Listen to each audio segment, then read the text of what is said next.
Ladies and gentlemen, welcome to Martins Monday Moanings, where I moan on a Monday.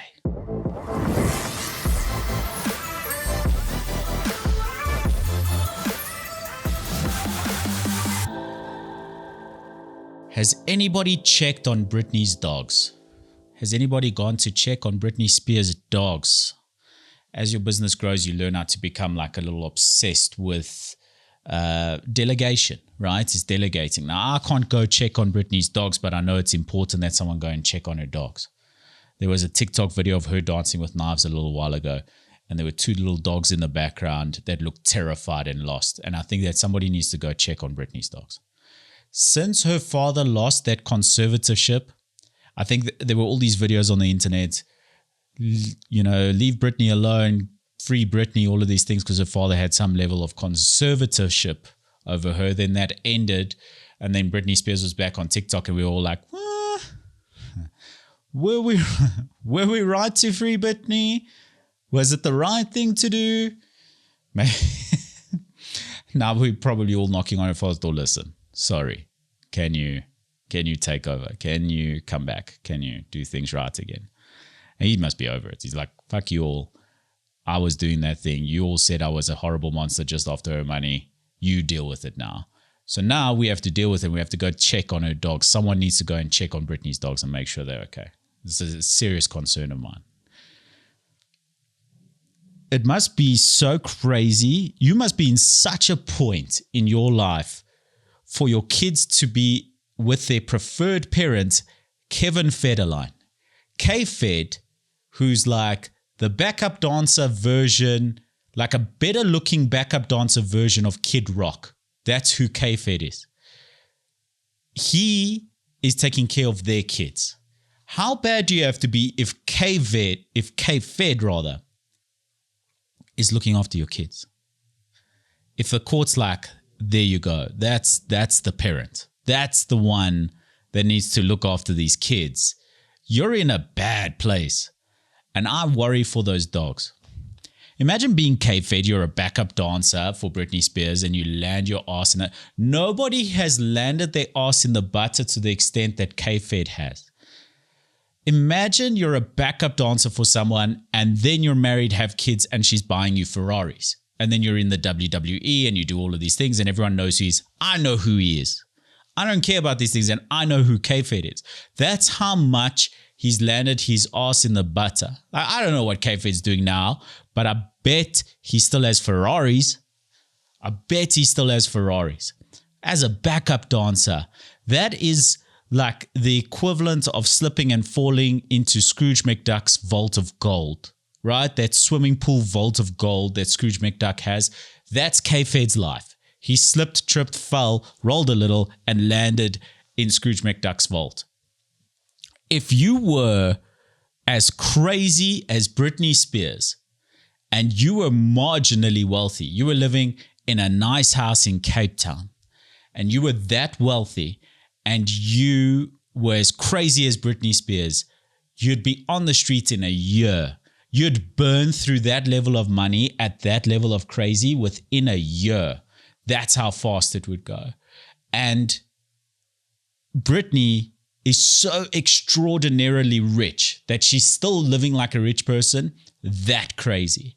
She's not on the street. That's how rich you need to be that crazy and not be on the street.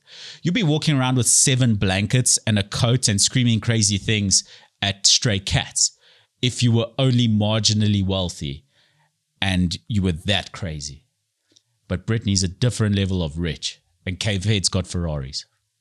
And these are the things I think about. These are the things I think about sometimes because I worry about Britney's dogs. I really worry about them. Someone go check on those dogs. If you meet a girl who likes sex toys, who really loves sex toys, and she has like a bunch, if you know, I know nothing about sex toys and how many should be a normal amount. Like how many is too many. Like if someone said to me, I've got 10 sex toys, I'd be like, that sounds like a lot. That sounds like too much. That surely sounds like that's too many sex toys, right? But I don't know. Like, I don't know how many sex toys is too many sex toys. But I do know that too many sex toys is way less than how many sex toys Diddy had. The government seized 794 dildos from Diddy's house. This is far too many. That is extraordinarily too many dildos. And like 1,000 bottles of KY lube and baby oil. Like thousands. Like this guy is warehousing sex operation stuff. Like the warehouse for all of the sex stores in South Africa where they stock all of their stuff, Diddy is stocking more than that. And I think that this is now a chance for vocal exercises.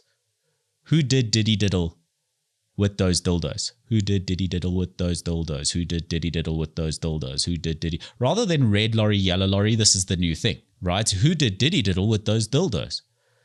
That's a new vocal exercise. I do it all the time now before I start a podcast, as I'm about to start, so that you don't get tongue-tired and say words like star instead of start, like I just did.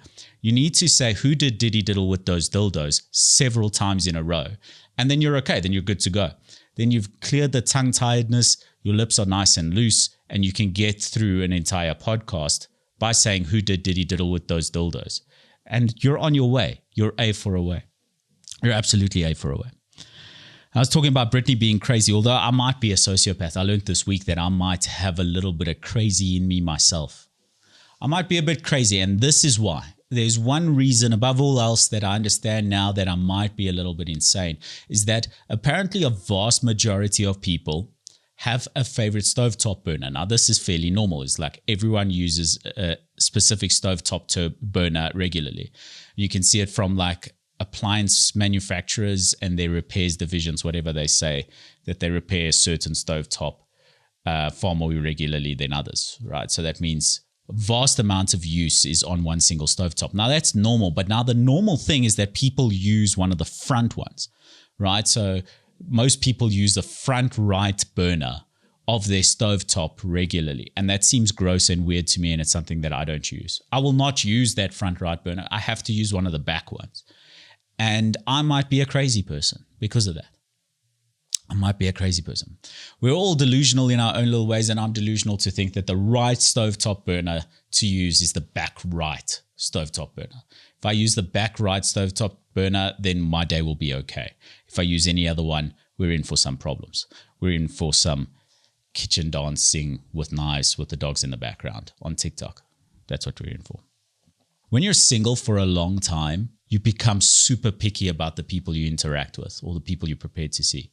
You can like somebody so much, like I've liked somebody so much, and then they post a song in those Instagram DM notes. You know, like when you go to the DMs, there's a bunch of people's like names and profile pictures at the top there, and they've got like notes. And then a lot of the time, women will post a song in those notes. This is a regular thing.